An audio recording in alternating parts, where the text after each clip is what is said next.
oportunidade tão ímpar depois desses 2 anos de pandemia. Grandes amigos, colegas. 28º Seminário Internacional, 30 anos do IBCCRIM.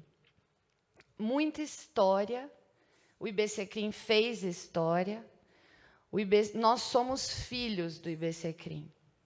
Somos criados e forjados nos ideais e no humanismo que inspirou os fundadores. Agregados por esses ideais. E, de alguma forma, a visão do direito penal humanista permeia o nosso dia a dia e todos que aqui hoje se reúnem. Muito do que hoje somos como profissionais devemos ao IBCCRIM. E o Seminário Internacional é parte muito relevante dessa história. Parte de encontros, discussões, muitas mesas de relevância internacional. São 28 anos ininterruptos de Seminário Internacional. 2 anos de pandemia em que estivemos online. Debatemos aqui, nesses 28 anos, o sistema de justiça criminal no Brasil e no mundo. E hoje nós iniciamos a primeira vez do Seminário Internacional no formato híbrido, uma herança nossa da pandemia. Infelizmente, o IBCCRIM nunca foi tão necessário. Assistia o vídeo do presidente Vico Manhas no último sábado, que está na nossa rede do YouTube, junto com vários outros presidentes, Alberto Toron, Checaira, Marco Naum. E Vico nos trazia uma perspectiva das circunstâncias de quando aconteceu o massacre do Carandiru. E comparava com as circunstâncias atuais. O IBCCRIM nunca foi tão necessário. Além da perpetuação da seletividade do sistema penal, vivemos e experimentamos hoje retrocessos. Retrocessos na lei de drogas e na sua aplicação. Retrocessos na apreciação das prisões preventivas, superencarceramento, quase 900 mil pessoas encarceradas no Brasil. Retrocessos na instrumentalização do direito penal, com uma proposta, posso chamar de esdrúxula, de criminalização das pesquisas eleitorais. Retrocessos e perpetuação do racismo que permeia e estrutura o nosso sistema de justiça criminal. A gente precisa avançar. Não só externamente, como também dentro do IBCCRIM. Nós já caminhamos largo pedaço, mas ainda há muito a transformar. O IBCCRIM deve se colocar à frente do debate da pluralidade e desconstrução do direito penal excludente, racista e desumano que orienta o nosso sistema. Os 30 anos de existência do Instituto permitem aprender que, para combater a violência estatal, é preciso conferir prioridade à questão racial, entendendo como o racismo estrutura a nossa sociedade.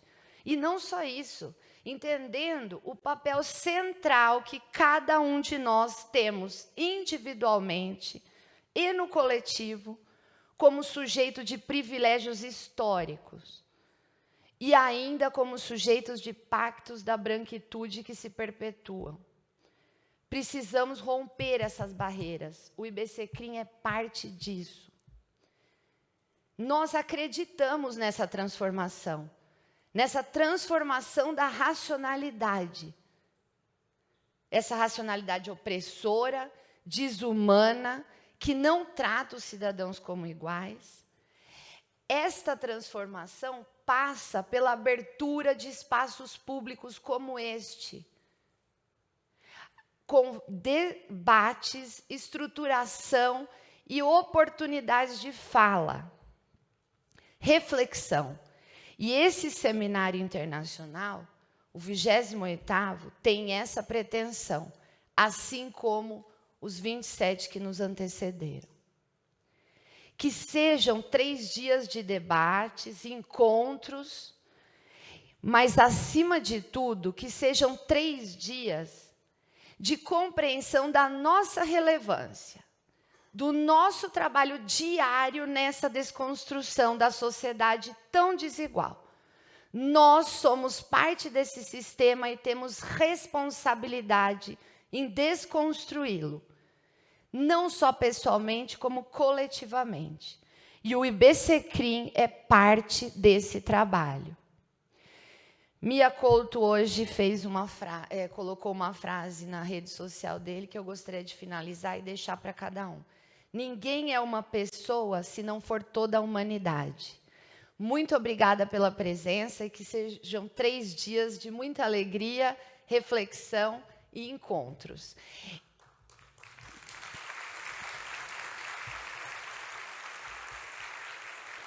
Eu vou chamar agora, para a gente começar a primeira mesa, o meu querido diretor e presidente do Seminário Internacional, desse 28º Seminário Internacional, juntamente com Alexandre Wunderlich e Marcela Diório.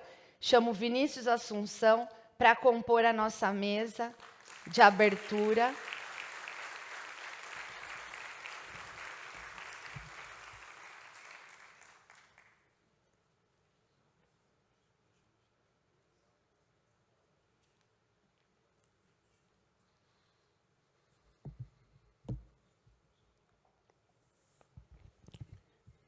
Bom dia a todas, todos e todes. É uma honra estar aqui, especialmente sabendo que nós estamos celebrando os 30 anos do IBCCRIM, um momento histórico, e a 28ª edição deste seminário. É uma honra também estar nesse triunvirato com a querida Marcela Diório, com o querido Alexandre Wunderlich, e fazer parte dessa diretoria que muito nos honra e nos brinda com esta grande edição. Eu quero convidar para subir ao palco as queridas Esther Rufino, diretora do IBCCRIM, e a querida Marilene Felinto.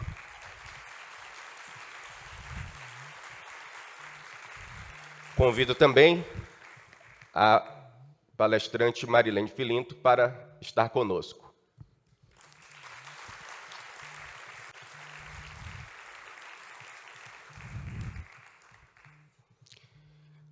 Espero que o programa deste seminário seja capaz de captar o interesse deste público tão seleto e composto por diversas pessoas de diversos estados do nosso país. A diversidade tem sido uma marca das últimas edições do IBCCRIM, do seminário do IBCCRIM.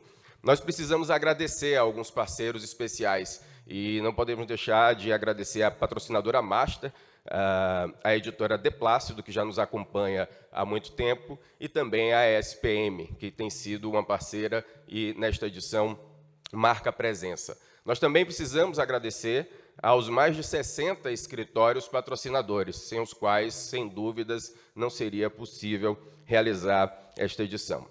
Nós esperamos que este espaço de debate seja proveitoso, que vocês desfrutem do tempo desse encontro tão especial. Eu quero registrar que a querida Marilene Felinto falará diretamente aqui presencialmente, vocês já podem ver, mas nós teremos também a participação da palestrante Eliana Alves Cruz, que participará online.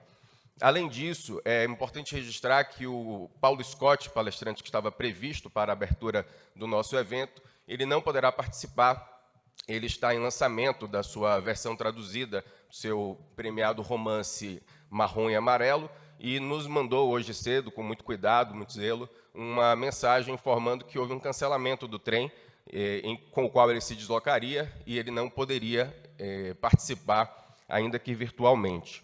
De toda forma, nós temos certeza de que será um espaço de debate muito rico, essa nossa abertura com o tema democracia, racismo e literatura.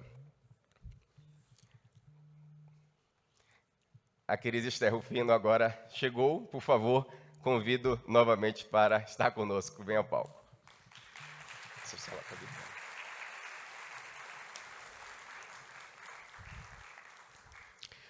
Para quem está no acesso online, eu preciso dar alguns recados, informar que o chat ficará aberto a todos e todas que queiram se manifestar. A programação do evento pode ser acessada por completo no nosso hot site, e para quem estiver acompanhando ao vivo, nós agora estamos disparando o link para conferir a programação. É importante que participem sempre que possível, as pessoas que estão no online, ao vivo das palestras, pois o conteúdo está realmente imperdível. E para o público presente, não deixem de visitar a programação e acompanhar os demais momentos. Além disso, a De Plácido está sempre organizando lançamentos de livros nos intervalos. E é muito importante que vocês possam também participar e estar presentes. Mais uma vez, nós agradecemos a participação de todas, todos e todes, e, sem mais delongas, vamos agora ouvir a querida Marilene Filinto.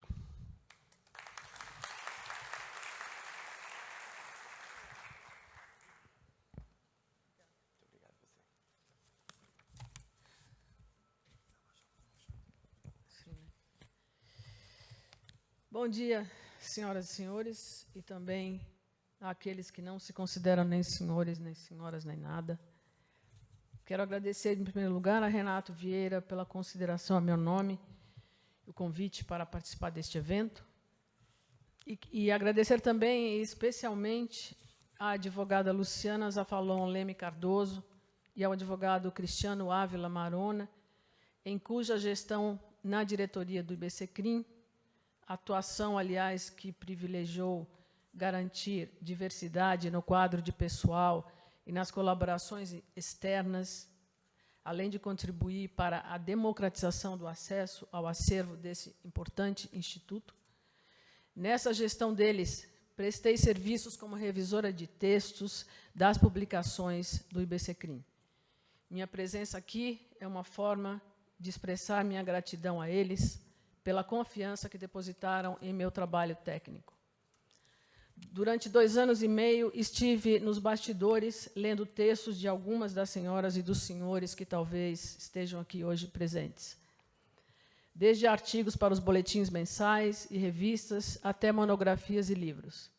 Corrigi um tanto, mas aprendi muito, meio perplexa, meio entusiasmada, sobre os contornos da linguagem, os mecanismos de funcionamento e sobre tantos conceitos, como o de seletividade penal, por exemplo, e tantos temas que conformam o universo, por vezes absurdo, do sistema penal e de justiça brasileiro. Mas me vi ali num lugar confortável, já conhecido de quem, como eu, escreve literatura de ficção, qual seja os bastidores, lugar do silêncio e do recolhimento.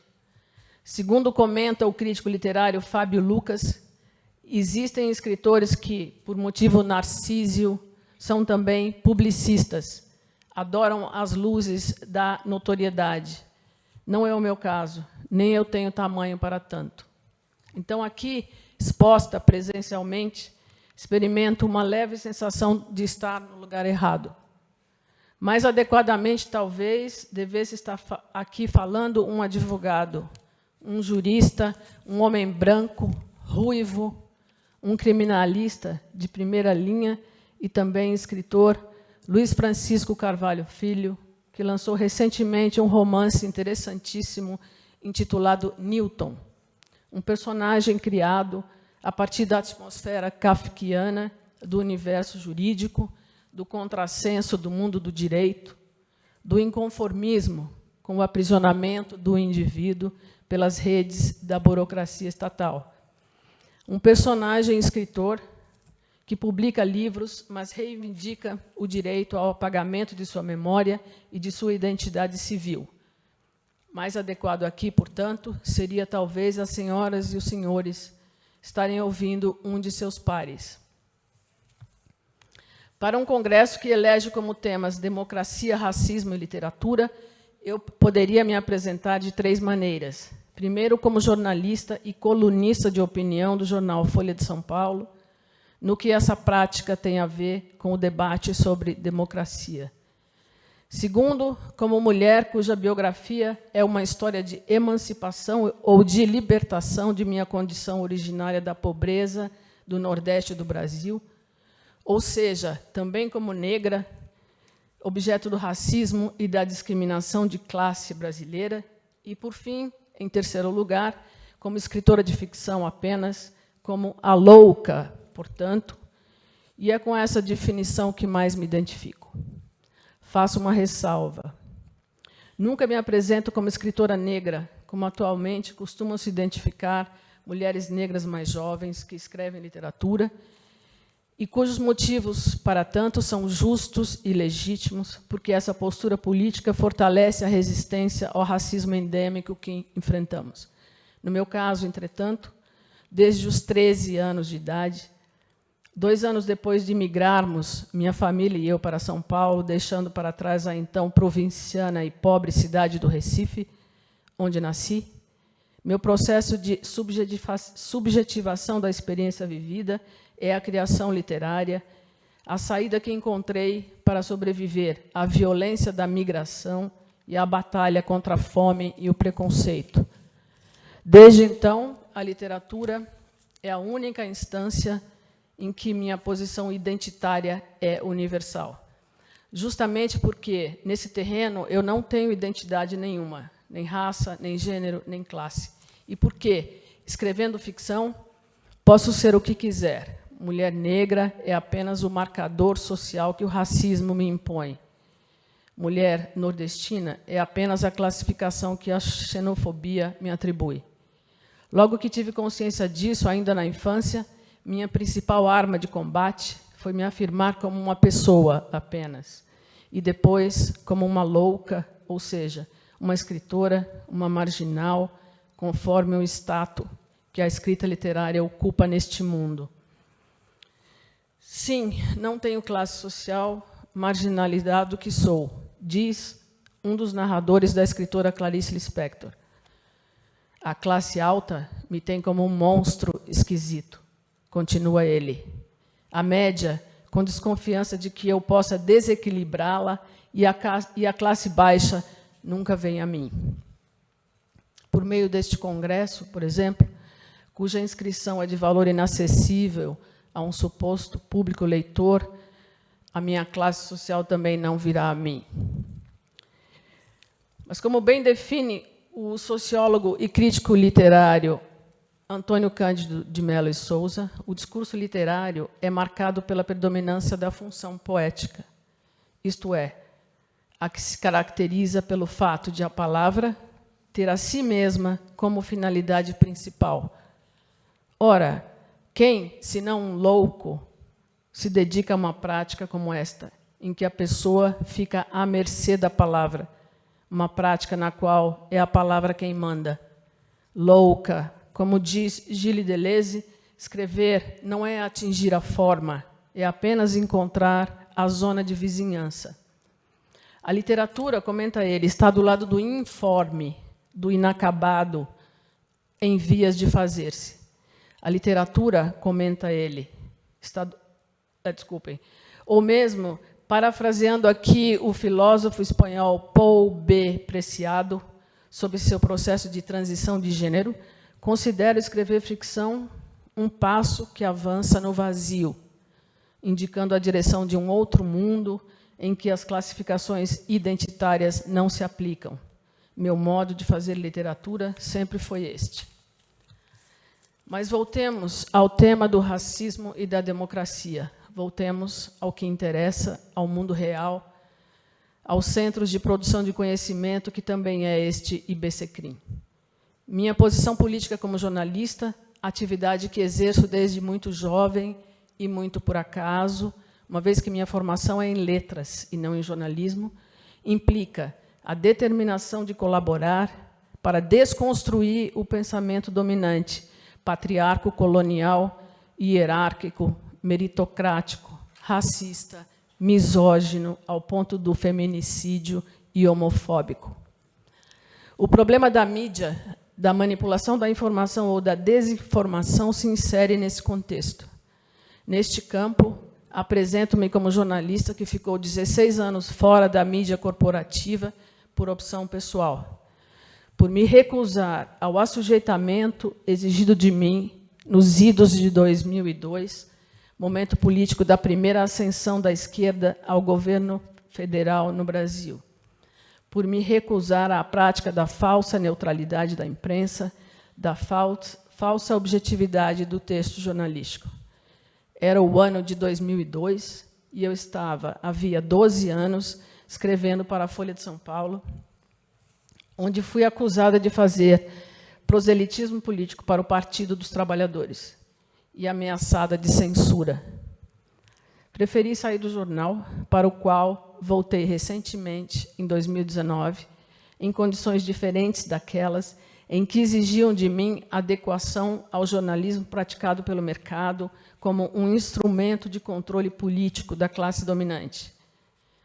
Claro que o jornalismo mudou pouco, claro que continua como coluna de sustentação do poder, mas, pelo menos, eu estive fora dessa imprensa comercial burguesa quando do sinistro golpe civil-jurídico-midiático que destituiu do poder a presidenta Dilma Rousseff e montou uma armadilha para as esquerdas brasileiras, que nos trouxe ao governo fascista que temos hoje, à barbárie e ao terror de Estado que insufla o extermínio dos diferentes, dos mais pobres, dos negros, dos povos originários, que viola e destrói territórios de natureza que deveria ser preservada. Obrigada.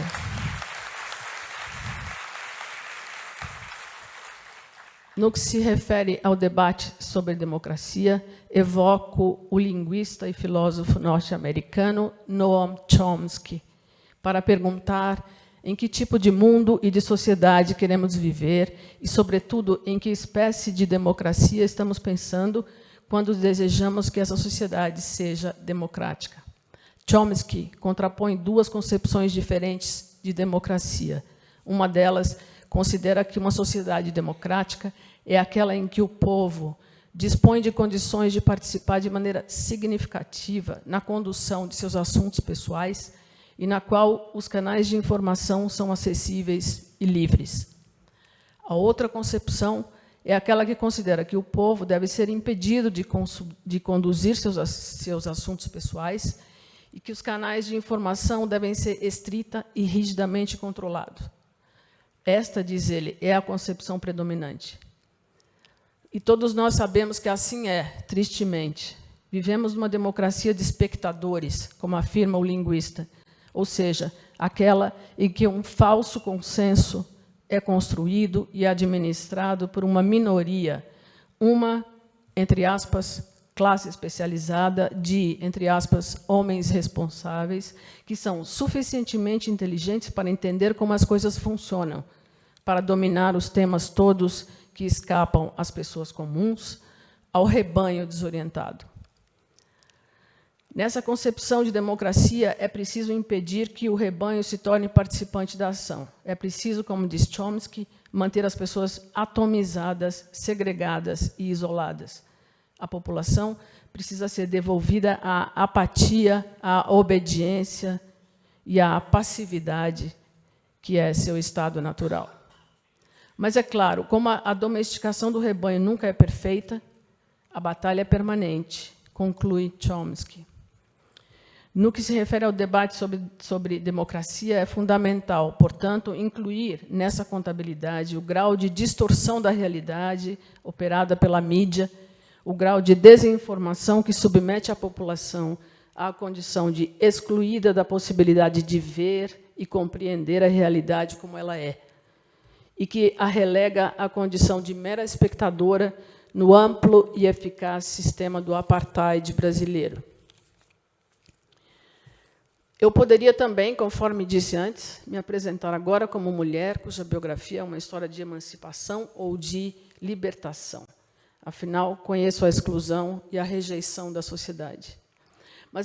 Mas emancipação e libertação são apenas palavras vazias quando se trata de enfrentar, por exemplo, o racismo que se perpetua na estrutura social brasileira. Há pouco tempo, em junho de 2021, fui de novo vítima da virulência misógina e racista. Um homem mineiro me inscreveu por mensagem de e-mail em resposta a uma de minhas colunas na Folha, ou mesmo à minha postura como colunista. A mensagem dizia, toda em letras maiúsculas e sem acentuação. 2 pontos, abre aspas. Você se acha, não é? Aquele ditado que preto, quando sobe em uma folha de jornal, começa a fazer discurso, é verdadeiro. Não adianta seu ativismo querendo ser aceita na marra. O Brasil profundo, da elite econômica e social, nunca vai aceitar essa cara horrorosa nos seus salões. Você, pela sua cor, vai ser sempre uma marginalizada, uma ninguém. Enxergue-se. Fecha aspas. O Departamento Jurídico da Folha de São Paulo tomou na Justiça as providências contra o leitor racista. Mas, dada a disparatada lentidão dos processos penais, que as senhoras e os senhores tanto conhecem, o homem me escreveu de novo, 5 meses depois, na mesma configuração gráfica de texto, em maiúsculas e sem acentuação. Abre aspas.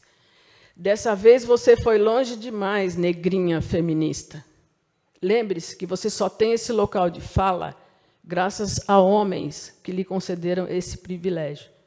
Sem os homens, você não é nada. É um 0 à esquerda, fecha aspas. Aqui um adendo. Recebi ontem, exatamente ontem, por irônico que possa parecer, notícia de que um juiz de primeira instância me deu ganho de causa ao pedido de indenização por injúria racial e danos morais à revelia do réu, que não apareceu.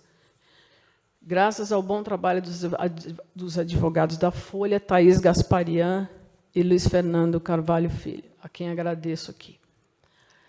Mas ataque tão ofensivo e direto de racismo e misoginia como este foi a primeira vez que recebi, o que é bastante sintomático do momento político e do governo que hoje temos no país. Mas, como eu nunca permiti que esse tipo de insulto destrua minha potência vital, trato de me lembrar o que é combater inimigos ainda piores do que aquele racista da mensagem.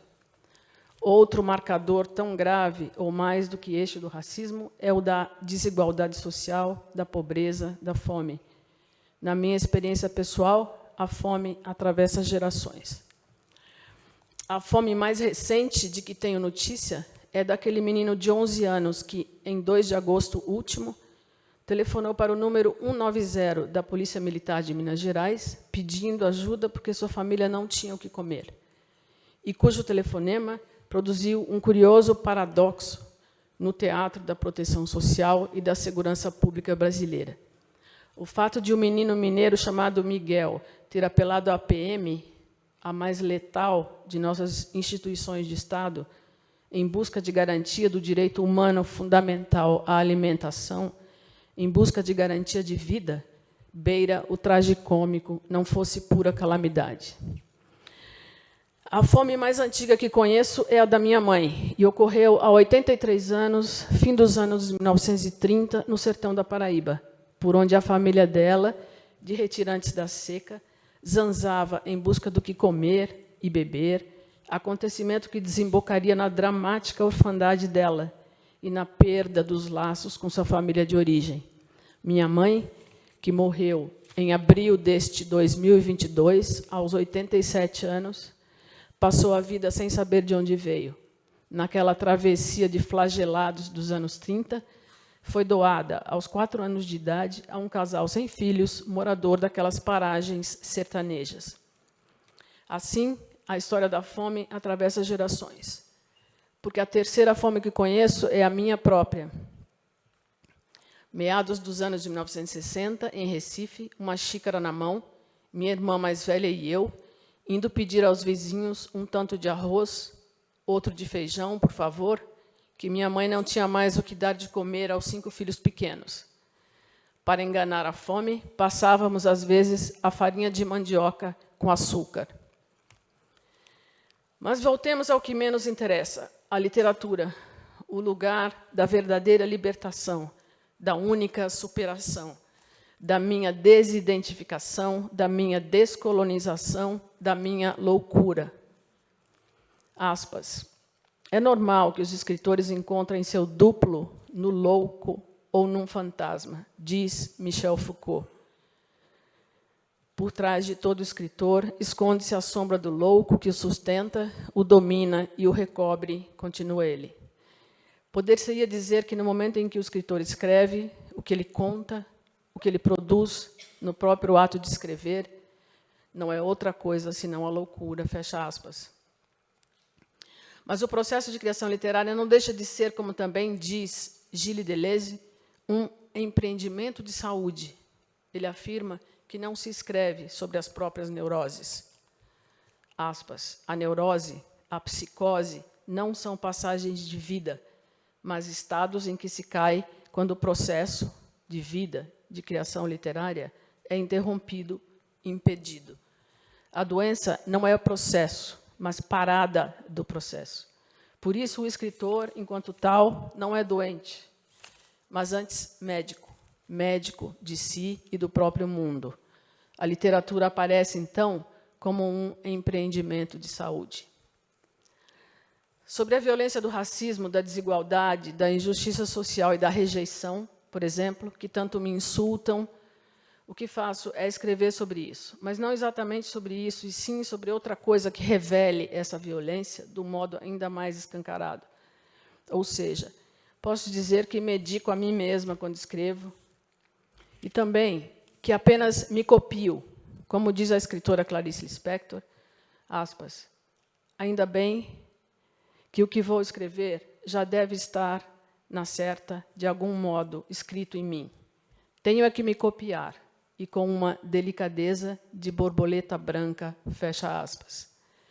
Desse modo, por esse processo de cura, que é, entre aspas, que é a criação artística, é que reconheço o tema da diferença e da discriminação de raça transfiguradas em Escarlatina, Ricardo, Bolas de Gude, Olhos Azuis, num conto que escrevi chamado Escarlatina, e que consta dessa pequena coletânea chamada Mulher Feita, publicada recentemente. Para encerrar essa minha fala, eu iria ler um trecho desse conto, chamado Escarlatina, se eu tiver tempo. Então, autorizada estou, rapidamente. Escarlatina. Não sei por que Ricardo não olhava na minha cara. É que eu via os olhos azuis magníficos dele e não sei por que esse menino Ricardo nunca olha para mim. Tínhamos 10 ou 11 anos e estávamos na mesma sala da 4ª ou 5ª série daquela escola. Não é que eu me importasse, de fato, por Ricardo sequer olhar para mim. O que me espantava era o desinteresse dele pela diferença entre nós, pois eu nunca tinha visto um menino tão branco, tão loiro e de olhos tão intensamente azuis. Ele só me interessava, de fato, pela diferença. O que eu queria saber era como se nascia com olhos azuis, tão azuis que me dava até vontade de rir, às vezes de gargalhar, nervosa. No recreio, concentrada no jogo de bolas de gude, e menina feliz, sim, ali entre outras meninas e meninos de olhos escuros, eu associava as bolinhas de vidro ao azul claro, translúcido dos olhos de Ricardo. Pois tanto me impressionavam os olhos coloridos que eu, exímia jogadora de gude, tentava acertar principalmente as bolinhas azuis, vítreas, tão maravilhosas na sua transparência de céu, de água de mar. E eu matava muitas daquelas bolinhas que iam então aumentar minha coleção, guardadas nos saquinhos de pano, pequenos tesouros em botijas. Ricardo não me dirigia nenhum olhar, mas aquela diferença entre nós era para mim um choque de quase alegria. É que eu me reservava o direito de ficar olhando para ele o quanto eu quisesse e pronto. Um dia ele faltou à aula e a professora então anunciou: Ricardo não veio hoje, está doente, com escarlatina. A notícia inesperada me surpreendeu tanto como se a sala tivesse de repente ficado vazia, ocupada apenas pela novidade da palavra. Escarlatina. Ele está com o quê? Que nome? Alguém exclamou lá do fundo da sala. Uma febre, um tipo de febre, a professora explicou. Escarlatina, nome desconhecido, que não era nem a coqueluche, nem a catapora que eu já tinha tido, nem era aquela doença que fazia o queixo inchar e a que chamavam de papeira. Mas não é papeira? Perguntei à professora, mulher que estava claro, sempre me ignorava. Perguntei simplesmente para que ela não respondesse, pois eu sabia que papeira era outra coisa, sabia muito bem. Mas ele vem amanhã? Outra menina questionou. Escarlatina é uma doença contagiosa. A gente pode pegar a doença de Ricardo se ele vier para a escola. Ele tem que ficar em casa, sentenciou a professora. Mas quando ele vem? Insisti na pergunta, sem resposta. Repeti mentalmente o nome que a mim tinha soado até bonito, Escarlatina. Ia perguntar à minha mãe quando voltasse para casa. A notícia da ausência de Ricardo esvaziara a sala, porque era justamente com ele que eu me distraía na aula, observando-o de longe, pelo tempo que eu quisesse, e pronto. Eu prestava pouca atenção à professora, resolvera desdenhá-la igualmente, com o mesmo descaso que ela reservava à minha pessoa. Sim, porque aquela professora, estava claro, tinha suas preferências, seus alunos e alunas escolhidos, e Ricardo era um deles.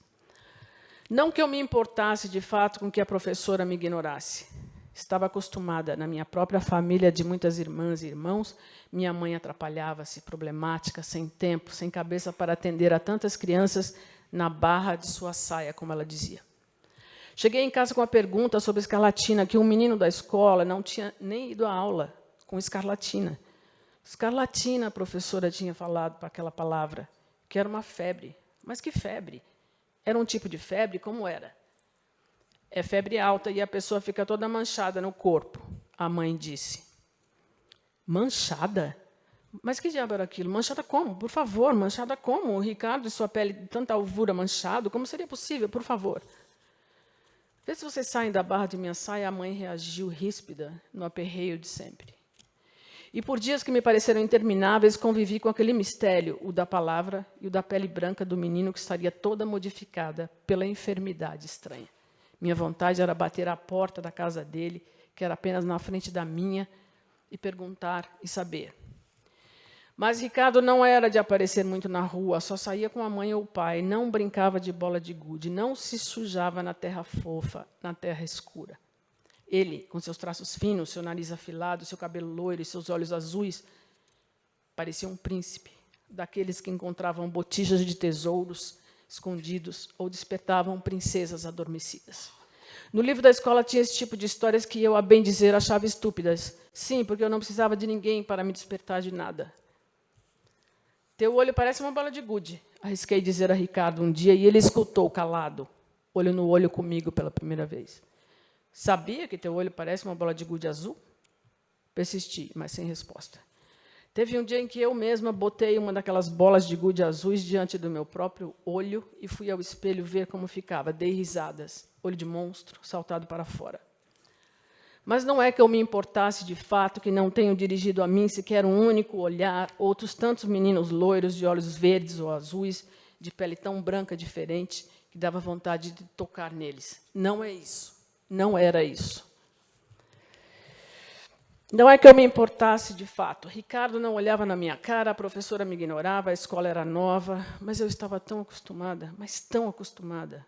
Meu próprio pai tinha suas preferências, suas escolhidas entre nós, as filhas, e não era eu. Eu estava assim, acostumada, muito embora fosse inevitável entristecer às vezes por isso. Era uma espécie de dor no peito. Uma dor de um sufocante soluço que ia se formando lá bem no fundo de mim mesma, avolumando-se, crescendo, encrespando-se. E, se as lágrimas transbordassem em água salgada, seria como uma onda na praia, rugindo e esborrando e engolfando o meu corpo pequeno e franzino, até atirá-lo todo em miséria na areia. Então, eu não permitiria. Eu estava acostumada que a onda me cuspisse, me expulsasse, me lançasse feito um molambo na beira da praia. Mas eu levantava logo. Aquilo não era derrota. Eu que sou do mar, que tinha nascido no mar e vivido no mar, eu não precisava de ninguém que me levantasse. Então, eu não permitia que rolasse de dentro de mim aquela onda quente que se erguesse nas alturas e descesse e explodisse e se quebrasse toda em forma de choro. Eu não permitia, eu estava acostumada. Na minha própria família, meu pai tinha sua filha preferida, a mais nova, e não escondia isso de ninguém. Eu estava acostumada. Engole esse choro, engole. Meu pai ameaçava várias vezes, corrigindo as filhas. Então, eu resistia. Ia chorar somente depois, longe daquele homem mau. Entretanto, passados uns tantos dias, e no momento daqueles em que eu estava toda concentrada no jogo de bolas de gude com outros meninos e meninas na rua, eis que avistamos Ricardo saindo de casa com sua mãe. E ele estava com a pele toda avermelhada, toda, completamente, da cara aos braços e pernas, que ele estava vestindo shorts. Paramos o jogo por alguns instantes, todos nós, imobilizados pela visão inesperada. Ricardo, algum de nós exclamou, mas você está todo vermelho. E houve risos aqui e ali, e Ricardo, de fato, de príncipe e anjo que poderia ser, estava de repente diabólico. Uma pele que parecia também áspera. Diabólico, a despeito de seus tristes e úmidos olhos azuis. Ricardo! E houve mais risadinhas.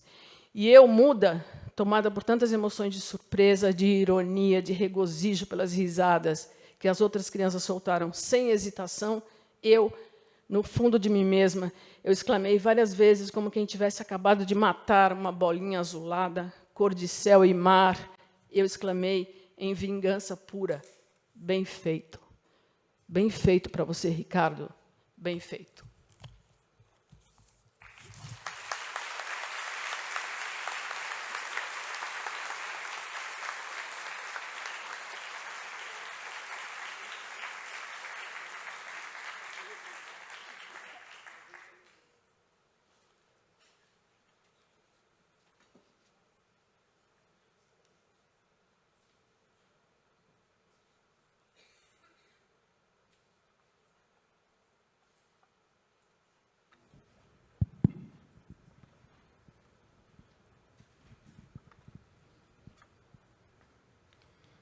Marilene, obrigado por essa palestra fantástica. A gente fica com a certeza de que não havia forma melhor de começar esse seminário.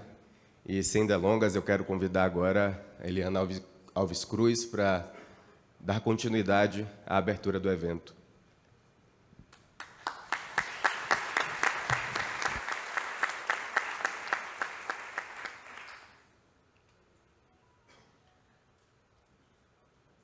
Todas. É um prazer muito grande estar aqui com vocês. Para mim, é um espaço especial, um espaço de excelência, é o espaço da justiça. Não à toa, estamos numa quarta-feira. E uma quarta-feira para religiões de matriz africana é dedicada às entidades da justiça, Xangô e Ansan. Então, eu começo saudando essas entidades, Taô, Cabê, Sile, Xangô, Eparrei, Oiá. E por que eu faço essa saudação? Porque estamos num momento de país muito atípico. O Brasil sempre foi um país violentíssimo, sempre foi um país excludente, sempre foi um país que privilegia determinada elite, um país muito agressivo com toda a sua população negra, indígena, LGBT, nenhuma novidade neste ponto. Mas estamos agora mergulhados e mergulhadas numa campanha presidencial em que a religião dominou a pauta. E que, mais uma vez, nos sentimos no cantinho da sala, mais uma vez, nos sentimos naquele porão, escondidos, como se fosse possível, como se fosse razoável esconder parte da sua população deste processo, alijar parte da população deste processo, em função da sua fé, em função das suas crenças. Este não é o país que queremos, este não é o país que precisamos e este não é o país que vencerá. Nós estamos aqui, nós somos parte desta nação. E não sei se, para a alegria de uns e tristeza de outros, Não há como separar o Brasil da nossa história. Como dizia o Januário Garcia, fotógrafo amado, falecido agora durante a pandemia, há uma história da população negra sem o Brasil. Não há uma história do Brasil sem a população negra. E com isso eu inicio falando um pouco de mim, para os que não me conhecem. Eu sou a Eliana Alves Cruz, eu sou jornalista que trilhou por um terreno bem diferente da Marilena. Eu trabalhei com esporte durante muitos anos, e o esporte é esse lugar do corpo, é esse lugar onde as pessoas vivem a ilusão do mérito, a ilusão da meritocracia. A literatura na minha vida, ela sempre esteve lá desde os 11 anos, mas como nós vivemos neste cantinho da sala, como nós vivemos escondidos nesse porão, apesar de muitas pessoas terem a ilusão de que por uma mobilidade social qualquer você saiu, o país te permitiu sair deste lugar, a realidade é que os nossos sonhos são sempre sufocados por um entorno que não nos permite olhar adiante com a nossa potencialidade. Chegar aqui é sempre a quebra de muitas barreiras, é sempre uma estrada espinhosa. Então, desde os 11 anos, eu estava lá, com aquela, como disse Marilena agora há pouco, com aquela loucura habitando o meu ser, com aquela vontade de escrever. Mas a vida foi empurrando para outros cantos, porque, afinal, é preciso pagar os boletos, porque, afinal, a arte não é rentável, porque, afinal, é preciso produzir, porque, afinal, é preciso criar filhos, porque, afinal. A gente sabe que a gente vive num sistema que cria exceções para justificar uma regra cruel. E o esporte tem um papel nisso. Temos aí um atleta de excelência e isto cria a ilusão de que todos os meninos do país um dia podem chegar neste atleta de excelência. Isso não é uma verdade. Então, neste Dia da Justiça, nesta quarta-feira, eu vim aqui celebrar com vocês, profissionais que têm a justiça como coração e como esperança e como ofício, celebrar esta outra forma de fazer justiça, que é por intermédio da arte e da valorização da potencialidade de cada um e cada uma. É preciso sonhar. O discurso mais afrofuturista que existe talvez seja o do Martin Luther King no I Have a Dream. Aquele homem no centro do poder, aquele homem na nação imperialista que é os Estados Unidos da América, aquele homem nos anos 50, nos anos 60, dizendo I have a dream, eu tenho um sonho, é muito mais do que a simples mensagem pacifista esvaziada que muitos e muitas querem dar a entender. É um homem negro dizendo eu tenho o direito de sonhar um país, eu tenho o direito de criar um imaginário, eu tenho o direito de sonhar um futuro diferente para mim, para os meus e para as minhas. O imaginário, o terreno do imaginário é o terreno nosso, da arte, da literatura, da criação. E a primeira fala que eu acompanhei aqui falou da racionalidade opressora, a racionalidade que nos empurra para o cantinho da sala e para o porão da casa. A literatura e as artes, de um modo geral, têm um grande papel nessa racionalidade opressora e continua tendo. Se examinarmos a fundo todos os livros editados no Brasil, se examinarmos a fundo a indústria audiovisual, se examinarmos a fundo toda a nossa produção cultural, esta racionalidade opressora perpassa a maioria das obras. É sempre um movimento, é sempre um esforço muito grande para que a gente coloque determinadas coisas em pauta, mesmo que não diretamente, mesmo que não explicitamente.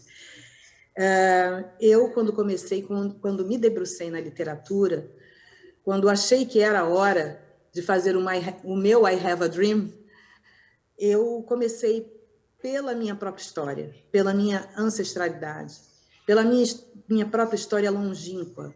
Eu acho que não existe ninguém no Brasil, ninguém de origem africana, ninguém da população afrodescendente, que não pense, em algum momento da vida, o famoso de onde eu vim.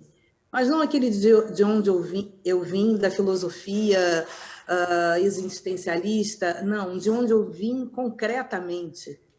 Da onde veio o ancestral que deu origem à minha família neste solo? Da onde? Quem são essas pessoas? O que faziam? Quais os nomes? Quais os territórios que percorreram? Que trouxeram? Aonde aportaram? Essa pergunta, ela paira na nação brasileira. Esta pergunta não respondida é o nosso grande incômodo. Esta pergunta não respondida é a supressão da humanidade que permite que alguém sente na frente de um computador e, em letras garrafais e sem acentuação, escreva aquele e-mail para Marilene Filinto. A ausência de história é a retirada da humanidade. A ausência de história é a ausência da justiça. E eu resolvi fazer a justiça por outros canais, por intermédio das palavras ficcionalizadas do meu próprio clã, da minha própria família. Visto que, pelo acaso, pela ação dos ancestrais, deem vocês os nomes e as justificativas que quiserem, mas o fato é que eu tenho uma família que tem documentos, que tem memória oral muito viva, e eu entendi que não era uma questão de querer ou não querer, era uma questão de precisar. Eu precisava escrever essa história. Era algo que era profundo em mim desde muito cedo, desde a minha adolescência. E eu, finalmente, deixei de lado o tem que ir pagar o boleto, o tem que ir criar o filho, o tem que... E tentei coadunar as coisas, pagar os boletos, criar o filho e também escrever, e também realizar o meu sonho. E foi nessa empreitada que eu escrevi o livro Água de Barrela, que é uma saga que pega cerca de 170 anos da nossa história, que vai desde da metade do século XIX e vem até o século XXI, onde estamos, no momento em que terminei o livro, que foi em 2015. Em 2015, parei e vi que tinha terminado uma obra de algum volume de pesquisa, de algum volume, e talvez de algum interesse para muita gente, mas eu olhava no entorno, olhava nas prateleiras, olhava nas livrarias e não via produzido no Brasil por autoras e autores brasileiros, nada semelhante ao que eu tinha feito, ou melhor, semelhante sim, mas não igual. Então, foi um lugar de muita solidão. E nesse lugar da solidão, a gente começa a alimentar o espírito da impossibilidade. Vai ser impossível, eu não vou conseguir publicar. Vai ser impossível, eu não vou conseguir chegar às mãos dos leitores e das leitoras que precisam ler esse livro. E foi aí que eu topei com o concurso da Fundação Cultural Palmares e do Ministério da Cultura. Aqui chegamos num outro ponto que também fala de justiça. É dever do Estado fomentar a arte. É dever do Estado dar voz a quem não tem. É dever do Estado revelar e ajudar a que todos e todas possam realizar os seus sonhos e, principalmente, valorizar as suas potencialidades. E, graças a esse concurso, essa política pública de cultura, eu hoje sou escritora, eu hoje sou uma escritora publicada. Óbvio, nenhum processo é perfeito, óbvio, ainda temos muito a avançar. Aquele próprio processo do concurso da Palmares, muitas coisas poderiam ter sido feitas de forma diversa, mas o fato é que é preciso começar. E aquela iniciativa começou e revelou uma escritora, colocou uma escritora negra no mercado.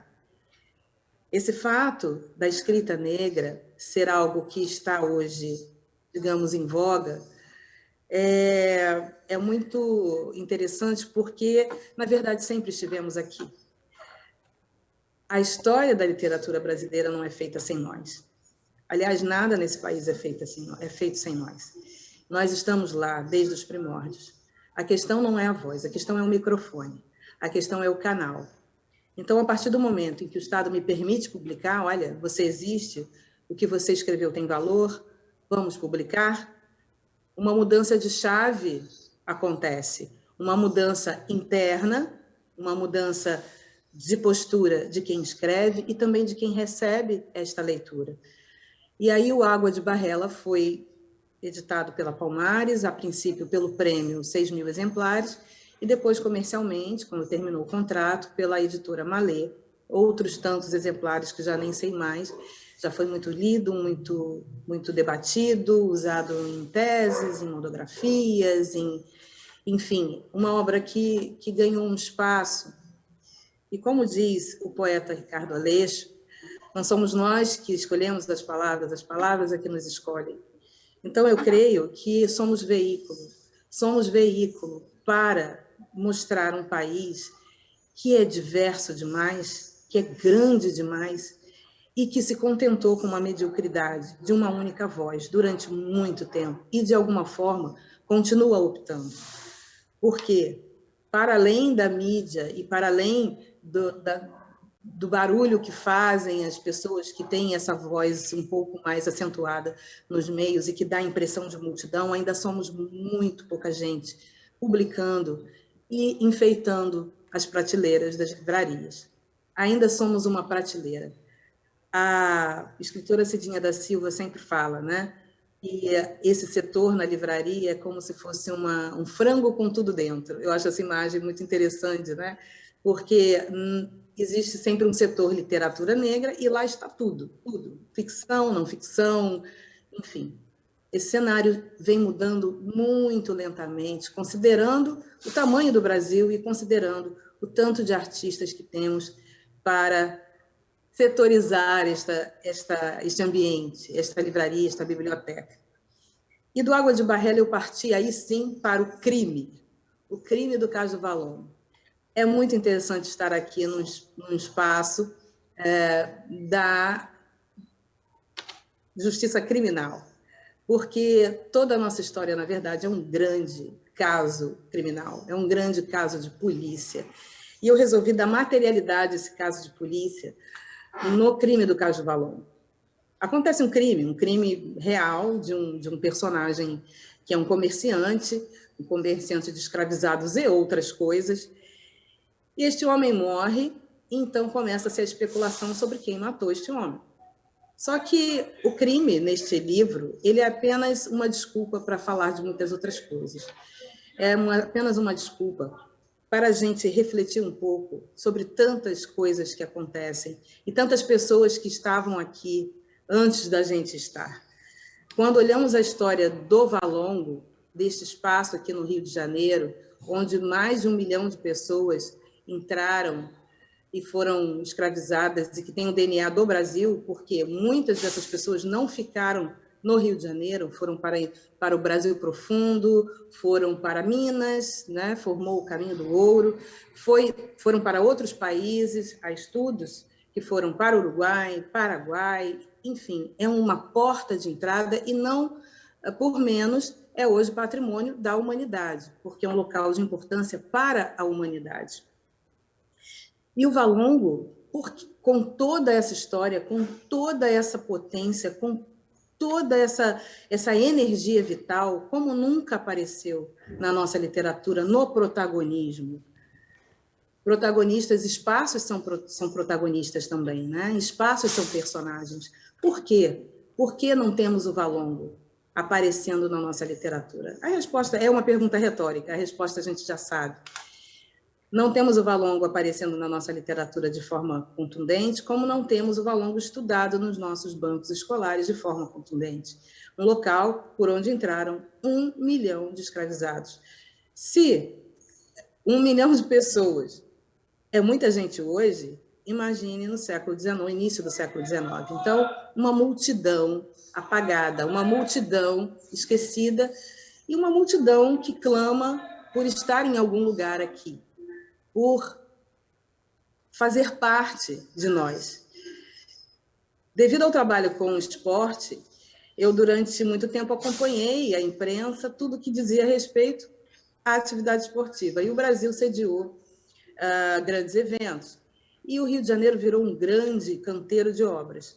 E nesse canteiro de obras, a zona portuária recebeu toda uma reformulação, obras para revitalizar, como se aquele lugar não tivesse vida, revitalizar a zona portuária.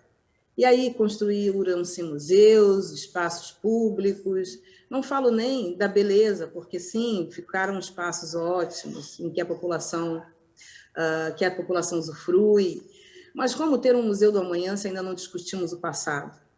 Como ter um museu do amanhã num lugar por onde entraram tantas pessoas escravizadas e que são esquecidas, não são citadas, não são lembradas, não existe um marco, não existe um monumento, não existe uma placa, não existe nada sobre essas pessoas. Isso mostra o nada que ainda somos hoje, Aquela área do Rio de Janeiro, eu acho que não apenas todo carioca, toda pessoa que mora nesta cidade, mas todo brasileiro que tivesse oportunidade de visitar esta cidade, antes de ir ao Pão de Açúcar, deveria ir ao Valongo, ao Cemitério dos Pretos Novos, para entender um pouco sobre o que rejuntou cada prédio e cada edificação neste país. Foi o sangue daquelas pessoas. Os cronistas da época diziam que o Valongo era a grande aringa do mundo, né? Uma grande encruzilhada. Nunca antes, em uma mesma localidade, um mesmo porto de chegada, tantas pessoas chegaram de locais tão diversos, com culturas tão diversas, uma experiência dilacerante de diáspora, mas também uma experiência absolutamente fascinante de refazimento de vidas, porque só chegou e continuou quem sobreviveu. E quem sobreviveu nos originou, estamos aqui. Então, o crime do caso de Valongo, ele fala sobre isso, ele se apoia em matérias da imprensa da época, a Gazeta do Rio de Janeiro, que foi o primeiro jornal editado em solo brasileiro. Antes as publicações eram todas impressas em Portugal, havia censura, não era qualquer coisa que chegava aqui para as pessoas lerem, quase ninguém lia. Então, é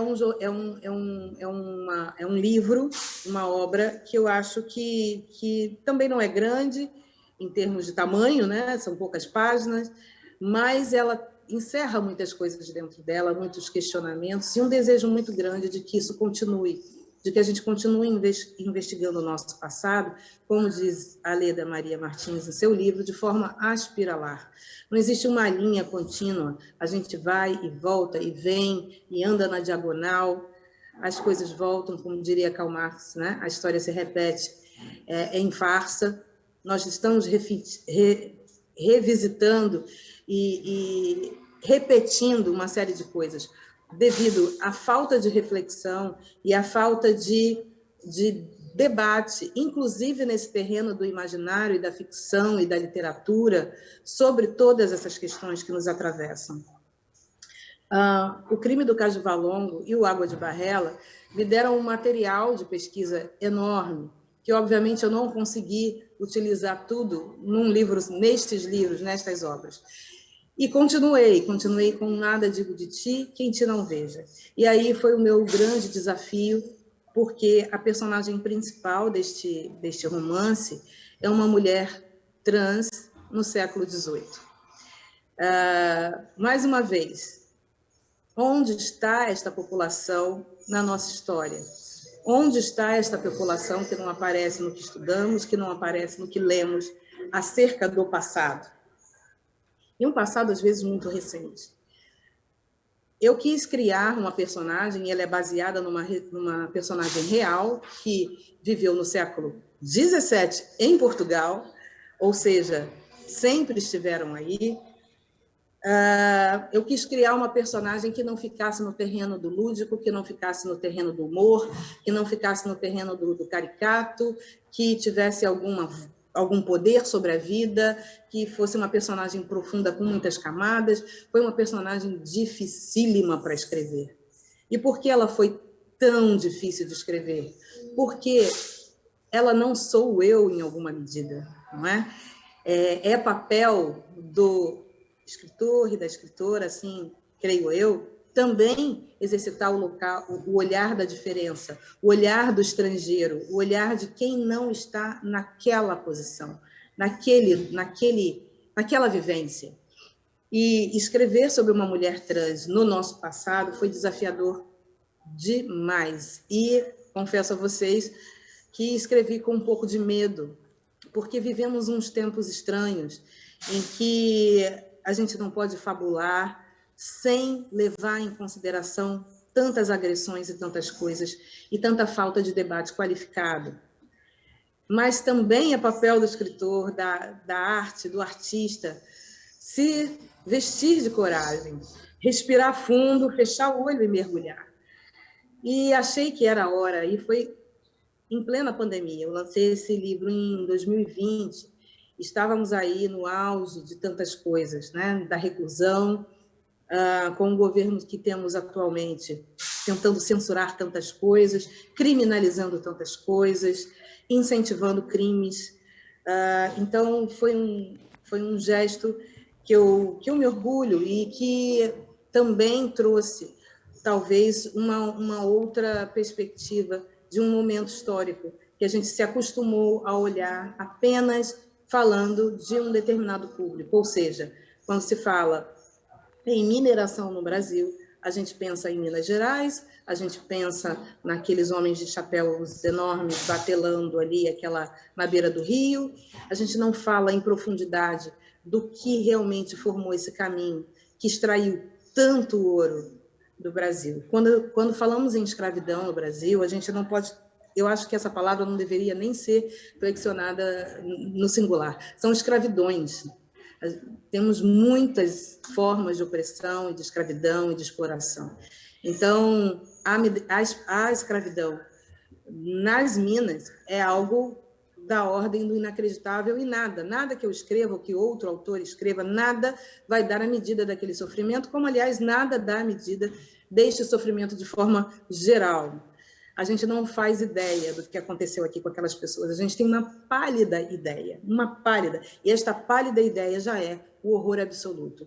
E não é admissível que isso não esteja posto, não é admissível que o Brasil relativize a nossa presença. Não é admissível que a gente seja jogado para o canto da sala e para o porão da casa. Não é admissível.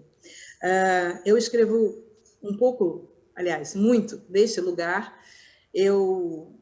Embora não me sinta oprimida e obrigada a eternamente falar apenas sobre isso e sobre esses dramas de forma explícita, acontece que temos uma demanda reprimida. Durante muito tempo, eu, como escritora, e creio que muitos outros e outras artistas, não podemos falar da forma como a gente quis sobre tudo isso. Então, agora chegou a hora, né? Agora chegou a hora, e é isso, é sobre isso, vamos escrever e vamos criar, e, obviamente, que esta escrita, esta literatura e os próprios leitores que estendem a obra com o seu olhar vão, aos poucos, fazendo com que esse movimento do tempo aspiralar nos empurre para outros lados, para outros locais da criação literária, da subjetividade, do fazer artístico. Do Nada Digo de Ti, eu fui para o Solitária.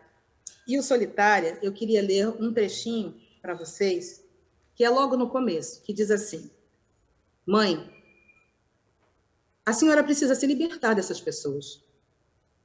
A senhora não deve nada a elas. Pelo contrário. Mãe, sou eu, Amabel, sua filha. Não tenha medo de encarar esse povo que nunca limpou a própria privada. Por que eu abri o livro Solitária, que é este aqui, com esta fala da Amabel? O livro Solitária, ele fala sobre o trabalho doméstico no Brasil. É uma mãe, uma filha, uma empregada de sua filha, e que vivem aquela situação clássica das trabalhadoras que vão para a casa dos seus patrões e patroas e levam um filho, e o filho vai sendo criado ali, a filha vai sendo criada naquele ambiente que não é o dela, enfim, todos os incômodos que isso acarreta, todas as relações rasuradas e fissuradas entre elas e com os patrões que acontecem e que é algo muito naturalizado no nosso país. O trabalho doméstico é muito naturalizado no nosso país e as violências advindas dele também. Eu creio que o trabalho doméstico ele tem uma similaridade com a violência doméstica. Por quê? Porque se dá entre quatro paredes, e vocês sabem muito melhor do que eu, vocês trabalham com isso, o ambiente da casa é um ambiente inviolável. Quando se fecha a porta de uma casa, para entrar nesta casa, ou você precisa de um mandado, ou você precisa de uma força policial, é algo complexo. E ali dentro tudo pode. E se não temos uma coletividade que esteja atenta, para além da fofoca, para além da intromissão, é preciso estar atento ao que acontece ao nosso redor. É preciso estar atento ao que acontece no apartamento do lado, quando se ouve um grito, quando se observa que alguma injustiça está sendo cometida. O trabalho doméstico, não é por acaso que durante a pandemia, tantas denúncias de trabalho análogo à escravidão nas casas, tantos pedidos de socorro de empregadas domésticas em cárcere privado. Eu mesma tenho uma conhecida que disse que no prédio dela, o porteiro não podia voltar para casa. Ora, o que é isso? O que é isso, senão um cárcere privado? Então, são crimes praticados muito naturalmente pela classe média, nas casas em que moramos, nos apartamentos em que moramos, e que é inadmissível. É inadmissível que tenhamos um país em que cidadãos e cidadãos de segunda categoria, que não têm os mesmos direitos. E é inadmissível que não olhemos para essas personagens com a profundidade que elas têm. As empregadas domésticas, também no terreno da ficção, ou elas não têm nome, ou elas estão ali também a serviço da comicidade, do humor, do lúdico.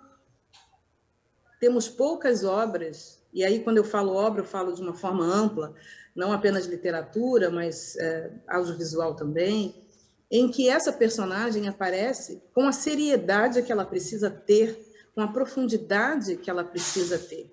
Porque são 5 milhões de empregadas domésticas que se tem notícia, é óbvio que é muito mais, porque registro é algo muito recente nesse país, né? E desse contingente, se formos multiplicar por uma pessoa 4, veja quantas pessoas vivem desse salário, desse dinheiro, que é um trabalho digno, mas que precisa ser encarado como trabalho e não como extensão da família, como acontecia nos tempos dos meus outros livros. Então, eu escrevi 3 livros históricos que se passam num tempo histórico diferente do nosso, que tem algo ali que remete a uma coisa contemporânea, e tenho agora um livro contemporâneo que tem muita coisa que remete a este passado. A literatura refletir sobre Doutora isso... Eliana, a senhora Sim? me ouve? Nós Sim, temos sim. 5 minutos para encerrar. Por favor. Ok, já estou no finalzinho. Então, que bom que a literatura reflete sobre isso, que bom que podemos falar sobre isso, esse sinal também de mudança. E aqui, para ser fiel ao tempo, eu vou ler aqui um finalzinho, mais um trecho desse livro, que diz assim, é um capítulo chamado Janela. Eu fui colocando os capítulos desse livro sobre espaços físicos, porque a arquitetura é muito conivente também com a colônia que ainda somos. É na arquitetura onde se dá a exclusão. É a arquitetura que constrói o quartinho, o banheirinho, a casa do porteiro. É a arquitetura que coloca os pitocos na calçada para que a população em situação de rua não possa dormir. Então, a Mabel tem um momento em que ela já é adolescente naquela casa e ela diz assim, como um pôr do sol que vai chegando de mansinho dentro da moldura de uma janela elegante, ou como a manhã, que aos poucos tinge o céu com o mesmo rosa do poente do dia anterior, nossa vida foi passando. Eu e mamãe continuávamos ali, na gaiola dourada do edifício Golden Plate. Éramos pássaros dentro de um viveiro luxuoso, mas uma jaula deixa de ser a vilã da liberdade só porque é pintada de dourado? E com isso encerro. Muito obrigada pelo espaço e pela escuta.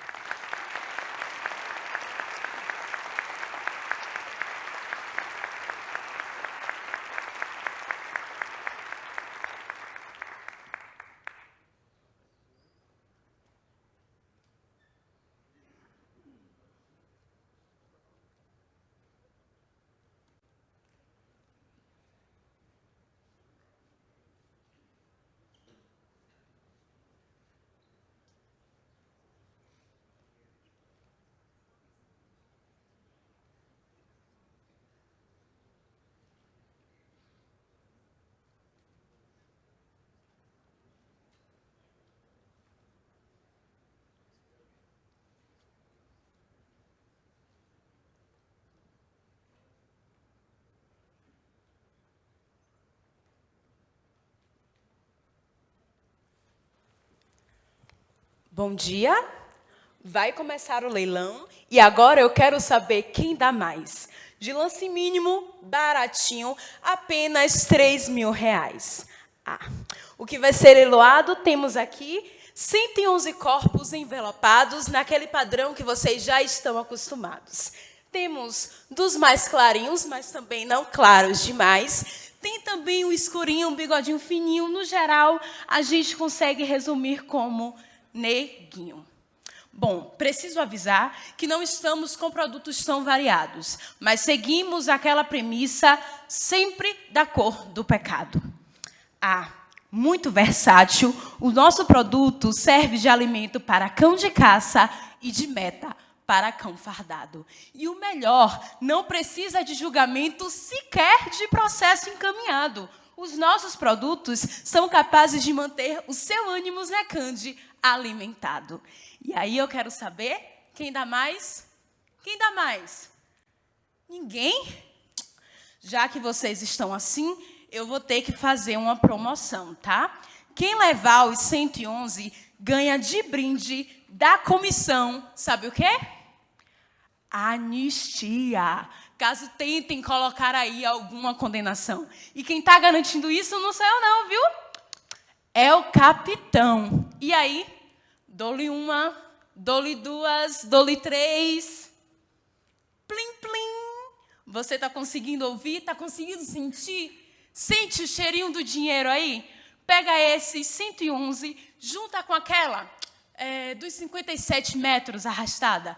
Tem também o dos 111 tiros. Pode até colocar na conta aí os do jacarezinho, acho que foram 28 contabilizados. E aí, soma tudo, junta tudo. Qual o resultado? Lucro, né? Lucro é o resultado. O resultado, eu te digo qual o resultado. Cálculos sem nomes viram dados. Mais um caso isolado dentre os milhões que sequer são anunciados.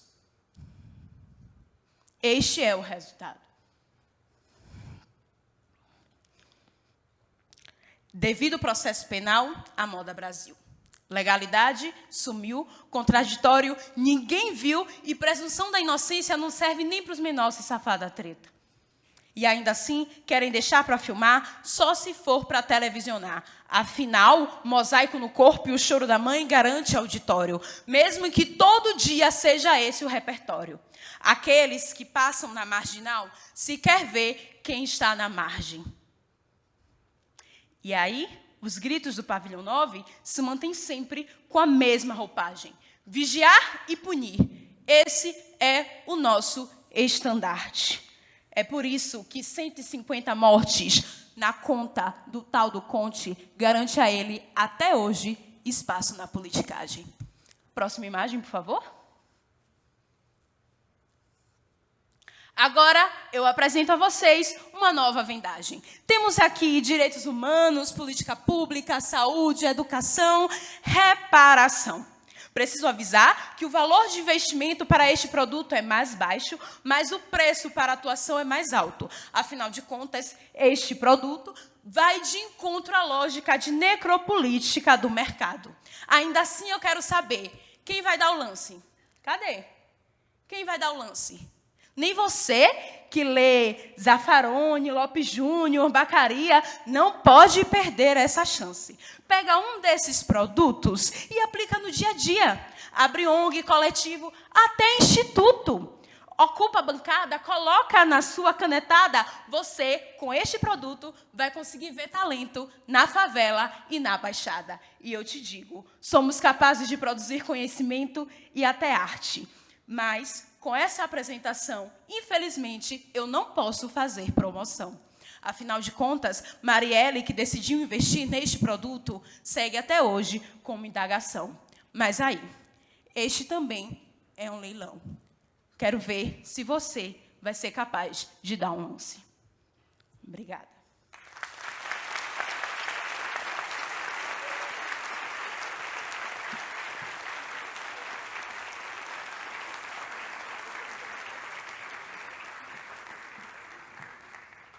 Olá, eu sou Emanuela Barbosa, estudante de Direito, baiana. E, nas horas vagas, também escreva um pouquinho com uma forma de reflexão sobre este cenário que nós vivemos. Eu espero que essa mensagem tenha conseguido ocupar aí um espacinho em todas as maravilhas que você vai ouvir hoje e que sirva de lição para a gente aplicar no nosso dia a dia. Obrigada, tá?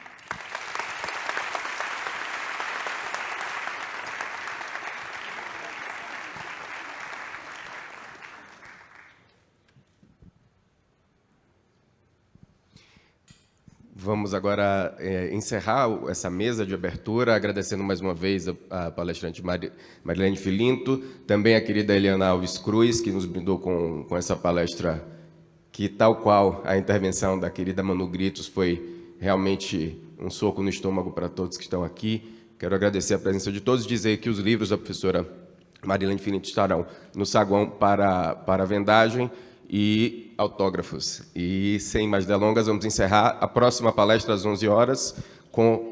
Em 15 minutos, a gente retoma as atividades.